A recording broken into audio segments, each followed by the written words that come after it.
Assalamualaikum warahmatullahi wabarakatuh. Bapak, Ibu, dan saudara-saudara sebangsa dan setanah air, alhamdulillah Indonesia termasuk negara yang berhasil mengendalikan pandemi COVID-19 dengan baik dan sekaligus bisa menjaga stabilitas ekonominya. Kebijakan gas dan rem yang menyeimbangkan penanganan kesehatan dan perekonomian menjadi kunci keberhasilan kita.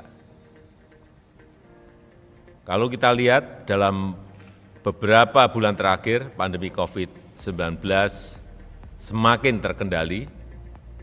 Per 27 Desember 2022, kasus harian 1,7 kasus per 1 juta penduduk, positivity rate mingguan itu 3,35%, tingkat perawatan rumah sakit atau BOR berada di angka 4,79%, dan angka kematian di angka 2,39%. Ini semuanya berada di bawah standar dari WHO.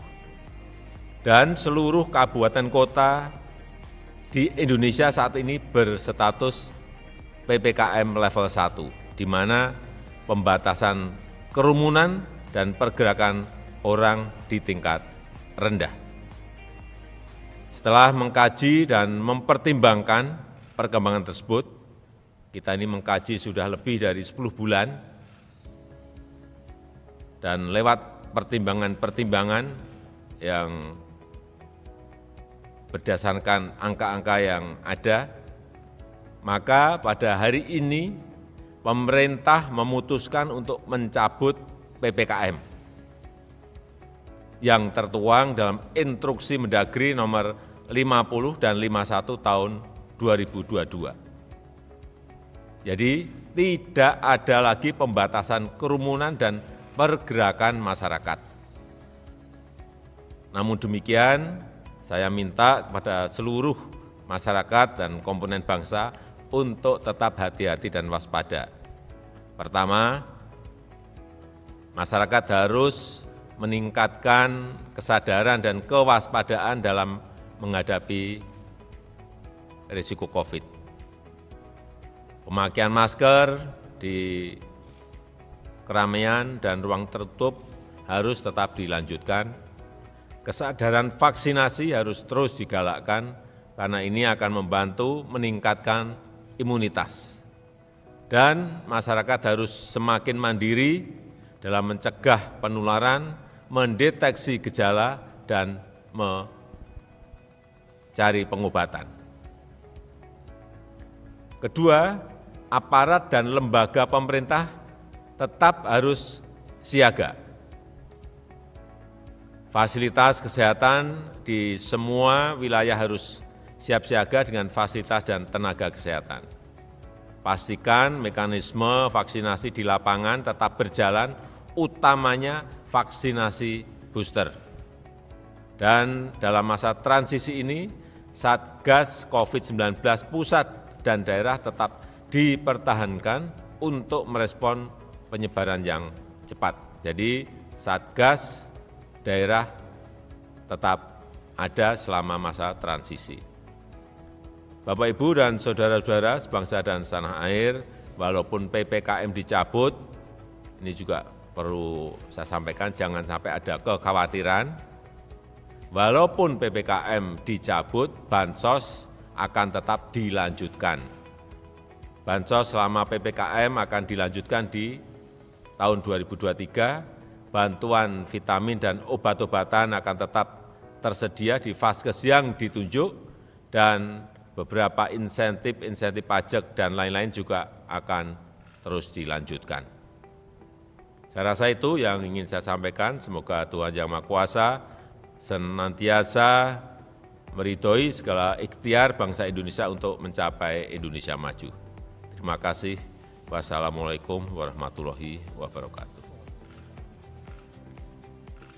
Dan mungkin perlu sedikit saya tambahkan bahwa Indonesia ini termasuk satu dari 4 negara G20 yang dalam 10 bulan, 11 bulan berturut-turut tidak mengalami gelombang pandemi.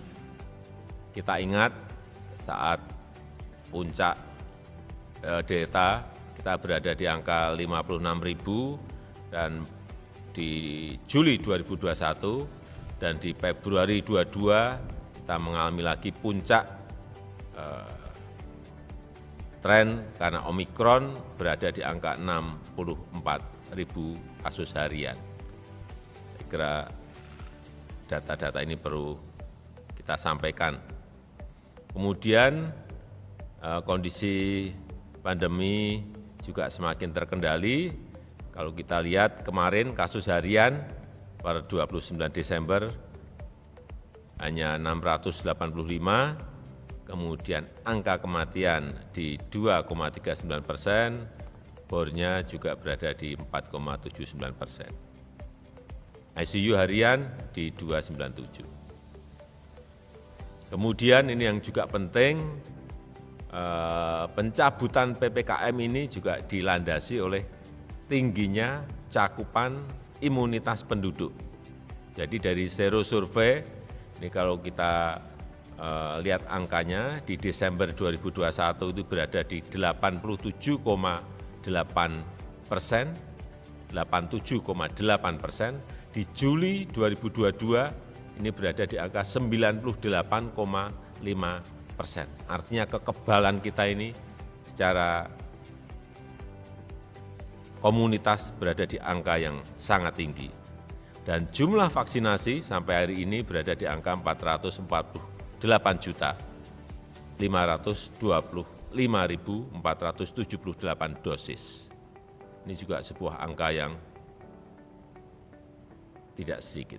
Saya rasa itu tambahan.